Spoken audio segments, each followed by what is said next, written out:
Hey guys, welcome to the review show, and my name's Austin. Despicable Me 4 stars Stephen Carell. Gru welcomes a new member to the family, Gru Jr., who's intent on tormenting his dad. However, their peaceful existence soon comes crashing down when the criminal mastermind Maximum escapes from prison and vows revenge against Gru. I had, for the most part, really enjoyed the Despicable Me films and the one Minion movie, like Rise of Gru or whatever, the second one.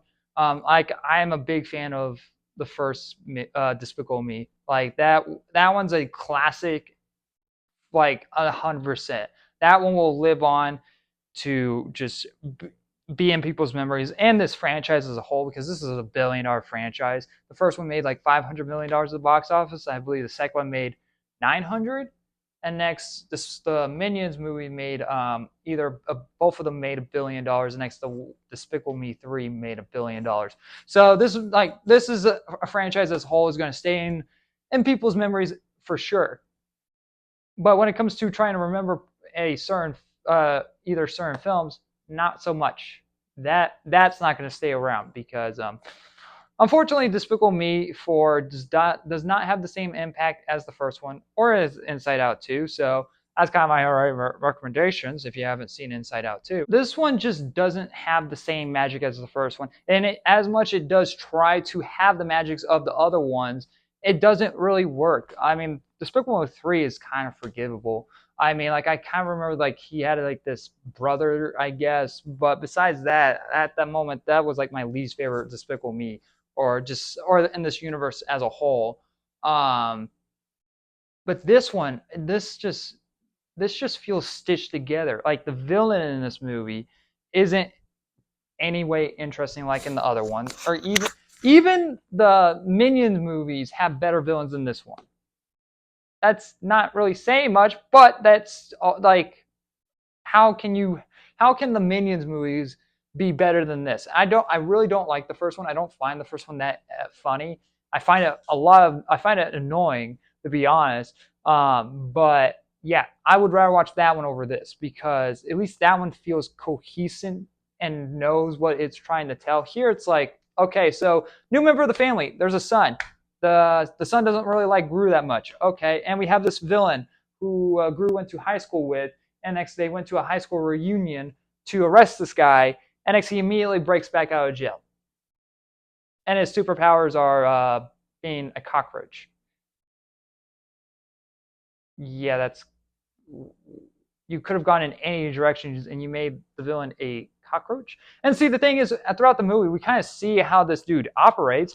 I wouldn't say that this dude would not have been terrifying. We do see him have like this thing that can turn people into cockroaches. He has like cockroaches, like cockroach minions, but not at all throughout the film that we ever see him actually use this. We do see him use the thing where he turns people into cockroaches maybe twice in the film. For one point to just to introduce it into the film, and the other point to use it for a main character. Besides that, this villain sucks. I don't know how this dude gets around at being the best villain. And by the way, while this dude is getting arrested at a high school reunion that is for villains, so there's a villain school in this universe now. And while Gru and the whatever this secret organization that Gru works for, which I thought he got fired or he got let go in the second one. I guess they rehired him, because I don't remember them being in the third one at all. Point being is, while the Gru and this organization was there arresting this one dude, there was hundreds of other villains at this reunion, and they just stand around and do nothing while they wait for this one guy who wants an award get arrested. It's like, what? Like, I imagine all these villains jumping in and started attacking. Like, that would have made a fun, cool, like, action sequence. But no, they just stand there. It's like, oh, okay. I guess we didn't pay the animators enough to animate those people. Okay, all right. Or simply it just wasn't in the script too. So there's that. And there's this whole entire subplot about this girl who knows that Gru's a villain, and so she blackmails him because she wants to be a villain too. So they do this heist together, which causes a lot of different issues. but she's blackmailing on him because she knows that he's a villain. And the things that she shows pictures of him being a villain of is news outlets. So it's like it's not really a blackmail when you're showing pictures of this dude to basically when people already know that this dude's kind of not a villain. And he hasn't been a villain for a while. He hasn't been a villain for 3 films. Just like to point that out. So, and he's probably done enough where they actually probably kicked everything under the rug. So I don't like this whole entire subplot doesn't make any sense either. And why she wants to be a villain, we don't understand why she wanted to be a villain. She just goes like, "I always wanted to be a villain," and so we're gonna steal this, and it's like, oh, okay, you're this. It just seems like it was tacked in because nothing was going on in this movie. Literally, Gru goes into hiding because this guy breaks out of prison. And so it's like we see him in this like environment trying to basically like act like another person, and his family try to act like another person to act somewhat normal in this different environment.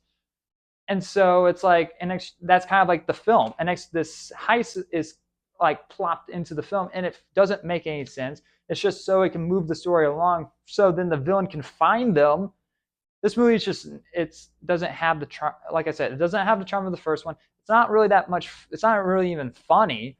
There's a lot of jokes in the film that I did not laugh at. Maybe like I chuckled at a couple of them, but they're like the most like low bar type of kids jokes that are basically for like toddlers to laugh at. When this is a film that was made, when the first one was made for adults and older kids, like it just seems like they got the writers from the Minions people which are movies for toddlers, and they came over and wrote this movie, and it's like no guys, you're in the majors right now. You're supposed to bring your A game. You're out of the little league. Not really worth it. If you haven't seen Inside Out 2, I highly recommend that. Or if you've seen it maybe once or twice, take your kids to go see that one again.